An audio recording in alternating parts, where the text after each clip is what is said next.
আসসালামু আলাইকুম, আপনাদের সবাইকে ওয়েলকাম জানাচ্ছি আমার একটা নতুন ভিডিওতে। আজকে আমি আপনাদের সাথে শেয়ার করব আমাদের সাপ্তাহিক বাজার কি করা হয়। সেটাই সব কিছু এখানে করা হয় না, জাস্ট কিছু কিছু করা হয়েছে, সেখানে এগুলো আমি আপনাদের সাথে শেয়ার করব। এখানে দুই ট্রে ডিম নেওয়া হয়েছে। একটা ট্রেতে 30টা করে ডিম থাকে। তারপর কদু শাক নেওয়া হয়েছিল।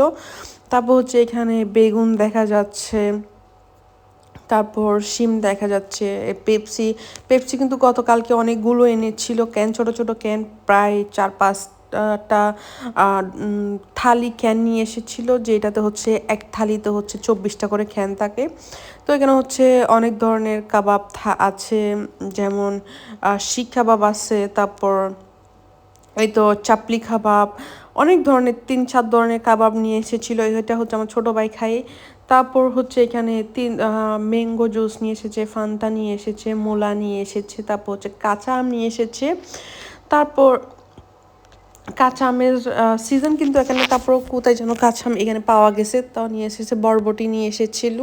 তারপর এখানে অনেকগুলো চিকেন নিয়ে এসেছিল, ফ্রোজেন চিকেন। তারপর এখানে কলমি শাক নিয়ে এসেছে, তারপর ওকরা নিয়ে এসেছে, ফরুল যেটা আমরা চিচিঙ্গা বলি সেটা নিয়ে এসেছে, এই যে কদু শাক। তারপর এখানে অনেকগুলো মশলা, যেখানে চিকেন মশলা নিয়ে এসেছে, রোস্ট মশলা নিয়ে এসেছে, চিকেন মশলা, এগেন রোস্ট মশলা, আবার এটা মেজবানি মশলা, মেবি বিফ মশলা, তারপর এটা বিরিয়ানি মশলা, এটা চিকেন মশলা, এগেন চিকেন মশলা এখানে, এটা আবার বোম্বে বিরিয়ানি মশলা। এখানে অনেক ধরনের মশলা নিয়ে এসেছে। এটা মেজবানি মশলা। এই মেজবানি মশলা দিয়ে গরু মাংস রান্না করলে অনেক মজা লাগে। তো এই আমাদের বাজার। এখানে জাস্ট টুকিটাকি বাজার করা হয়েছে, আমি আপনাদের সাথে শেয়ার করেছি। আপনাদের যদি আমার ভিডিওটা ভালো লাগে তাহলে আমাকে অবশ্যই সাপোর্ট করবেন। আপনারা সবাই ভালো থাকবেন। আসসালামু আলাইকুম।